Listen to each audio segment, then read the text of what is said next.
in the kitchen with Dr. Laura Christoph, Professor of Nutrition. We're making healthy lunches and snacks for on the go. So we talked about the different components to a healthy lunch. The 3 colors, the dairy, the whole grain, the protein source, and a hydrating beverage. So let's talk a little bit about how to put it all together. I was going to say, different options. It seems overwhelming, but you've made it easy for us. Yeah, and there's a different level of effort that you could put into those guidelines too, and so we'll go through all the different levels. So the first one is the most complicated. This is sort of like you have some time to make a lunch. So we talked about making the wrap. We have a little coconut water as a hydrating beverage. We have some mango in there too. And then for dessert, we included the whole grain to create some energy bites or energy balls, I guess you could call them. My culinary students designed them on Monday. Oh, really? Oh, Yeah. nice job. So let's see their work. What goes into them? All right, so we have some oats. Quick oats are a little bit easier to kind of wrap into balls, so the quick oats are what I chose to bring today. We also have some honey.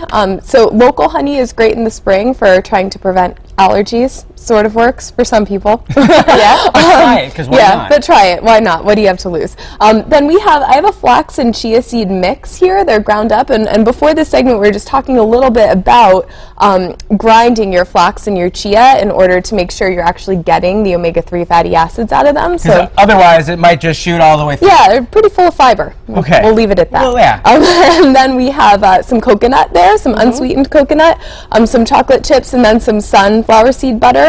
And you could do that with peanut butter or almond butter, but as I mentioned before, some camps are allergen friendly, and so they're nut free.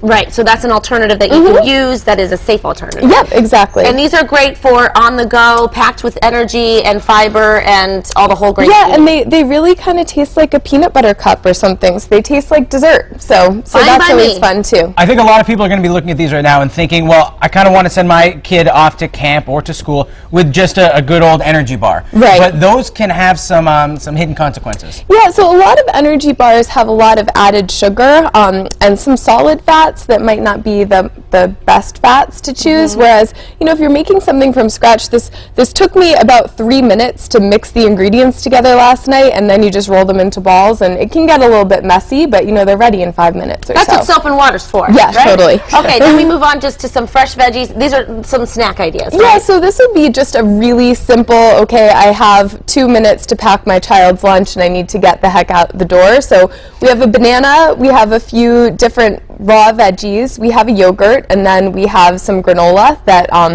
just pack that right in the package and you have your guidelines met right there. And then, I'm sorry, no, after you, Ashley. Oh, I was going to move on to the barbecue chicken sandwich because that's what I was eyeing. But what were you going to say? I was just going to say people should make sure, too, when they're buying granola in stores, because it's so easy and affordable to make, and sometimes, just like the energy bars, it packs a lot of bad stuff in there. Yeah, so really looking at the amount of sugar that's in the granola can be helpful. They make a lot of lower sugar granolas now, and looking for ingredients you can understand if you're going to purchase granola. Right. Ashley, it's your turn now. All right, Let's do barbecue this thing. chicken sandwich. Okay, so this would be great if you cook a dinner the night before and then you start not being able to find time the next morning to pack lunch. You can just pack up some dinner leftovers and send them off with the kids.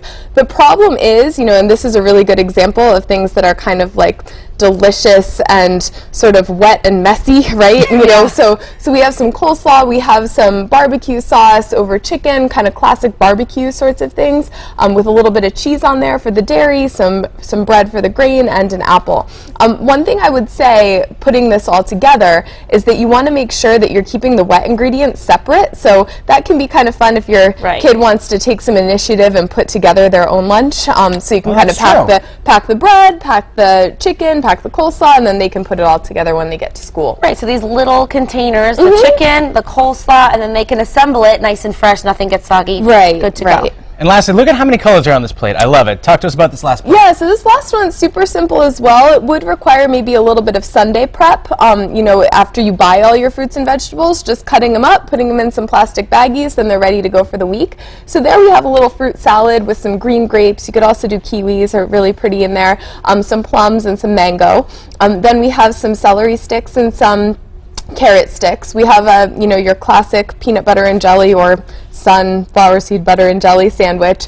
And then, kids do have a little bit of room for dessert, once they eat their lunch. But you just want to make sure the dessert part is kind of small, so they're not filling up on dessert and then avoiding the rest. And then you have milk on the side for the dairy. Right, and it just satisfies your sweet tooth. Now, when you're looking for a jelly, what do you recommend? So I recommend an all-fruit jelly if possible. So if you can find a jam that just has an ingredient of only fruit and maybe some fruit juice and nothing else, that can be really helpful. So usually you'll see the term all-fruit spread instead of jam or jelly, and then there's no sugar added. That's how you know it's good stuff. Dr. Look at all these Christoph, thank colors. you so much Yeah, for stopping by today. I can't wait to eat some lunch. Yeah, and you can go to our recipe. You can get this recipe. It's Friday, isn't it? It's a good on Friday. our website, mymessappeal.com. Yes.